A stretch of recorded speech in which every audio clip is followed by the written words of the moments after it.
Today is Hobbit Day, the 22nd of September, the birthday of Bilbo Baggins and Frodo Baggins. To mark the occasion, many of the channels that often discuss Tolkien have released videos, and they can all be found on the Hobbit Day collaborative playlist I have linked in the description. Please be sure to check it out and offer your support to everyone who has taken part. For my own video, I thought it was the perfect opportunity to create a video not only about hobbits, but about birthdays. What better day to do it than Hobbit Day? Here I will be discussing a letter Tolkien received about the birthday of Smeagol. Was it really Smeagol's birthday when he murdered for the One Ring?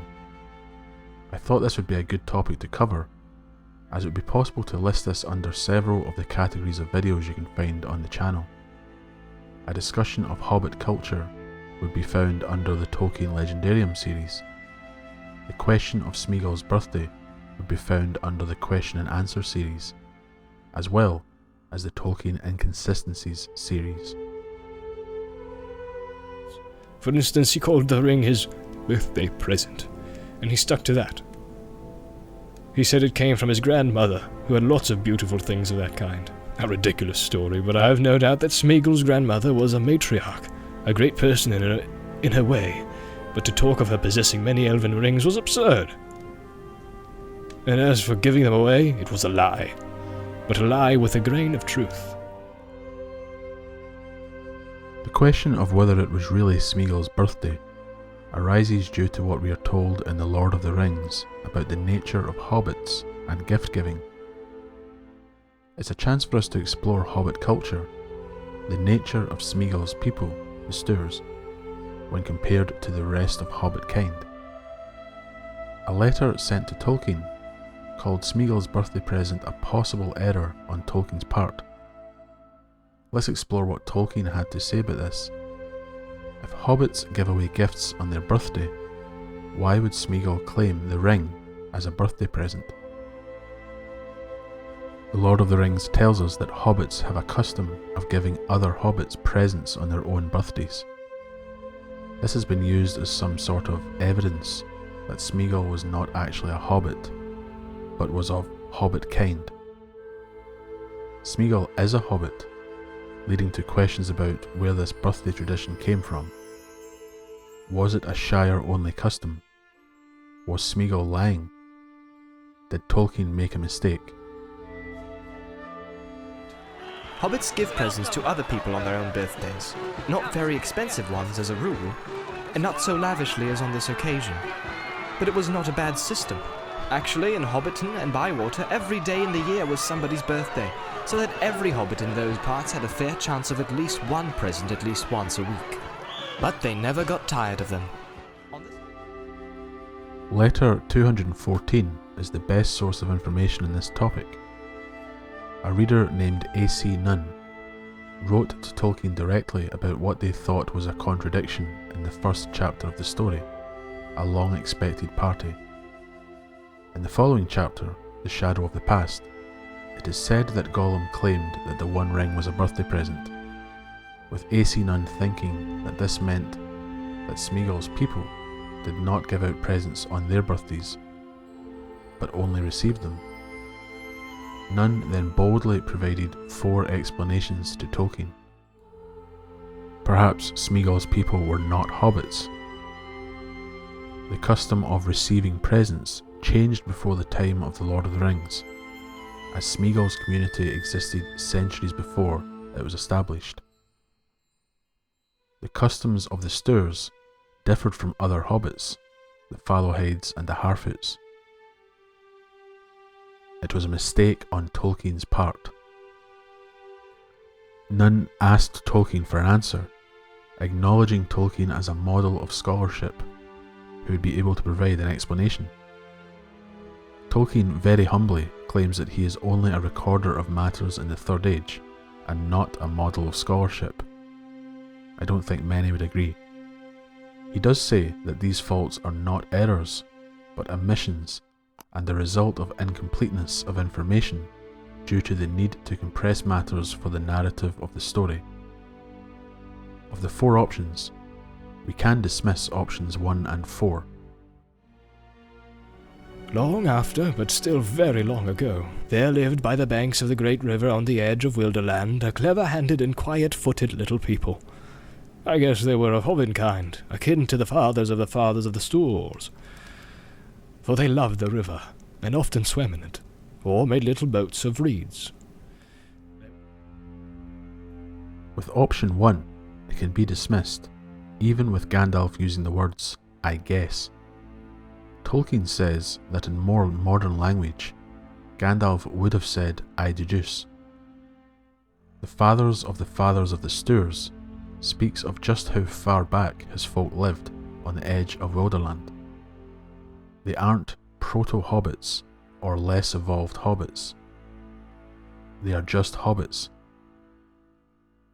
Option 2 is possible, but records describe hobbits in general and not hobbits of the Shire. The custom of giving instead of receiving presents would have been familiar with all types of hobbits.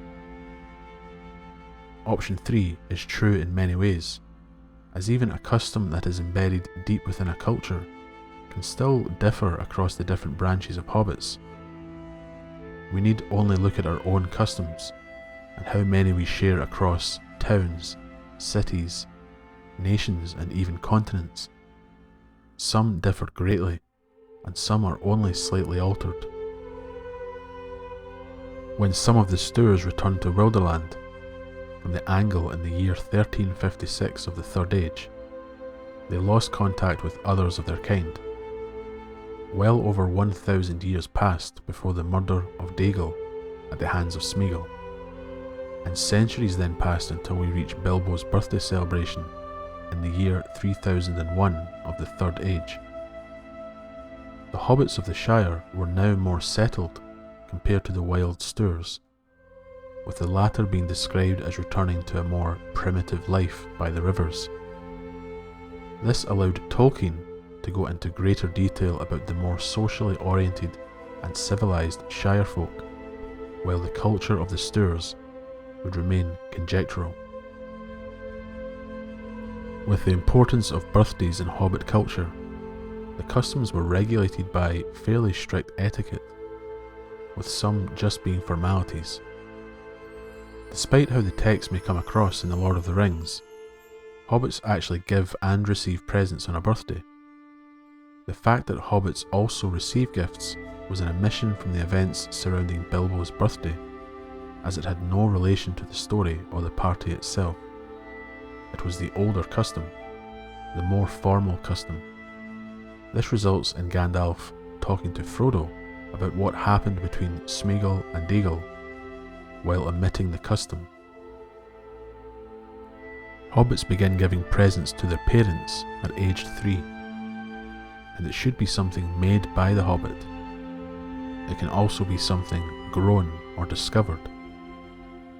Presents should be something owned by what is called the birding, that is, the hobbit celebrating the birthday. This comes from the word bird meaning birth in Old English. There's even something called the 12-mile cousin, the expectation of receiving gifts from relatives living within 12 miles. Gifts would be received in private, and gifts were not limited to kin, but could be given as thanks for friendships and other services. Déagol had already given a customary present to Smeagol.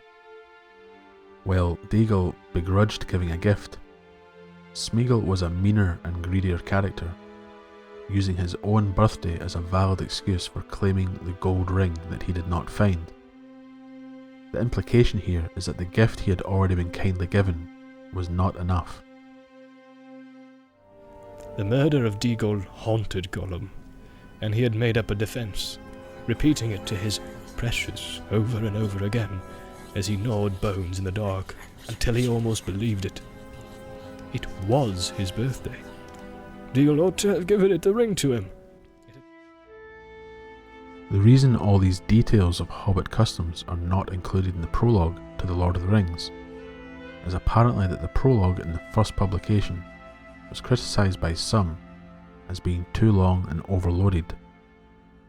I'd obviously disagree here, and it's a shame that so much Hobbit lore is restricted to letters such as Letter 214, instead of sitting alongside talk of pipeweed, Shire records, and the ordering of the Shire in the prologue.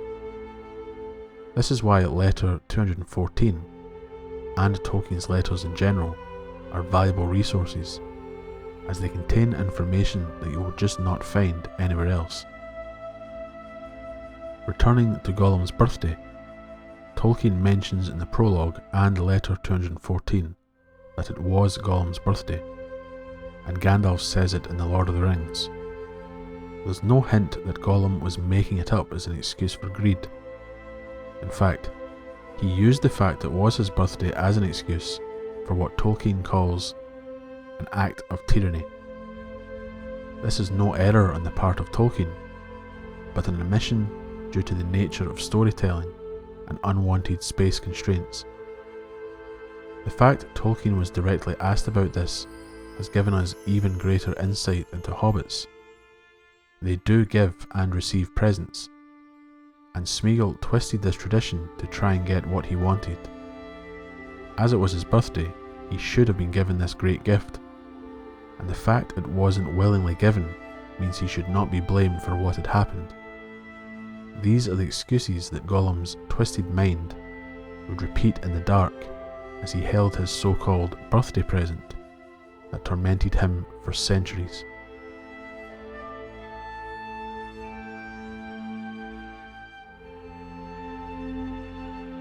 I hope you enjoyed this Hobbit Day video, and if you'd like to show your support, then please take a moment to subscribe to the channel if you haven't already.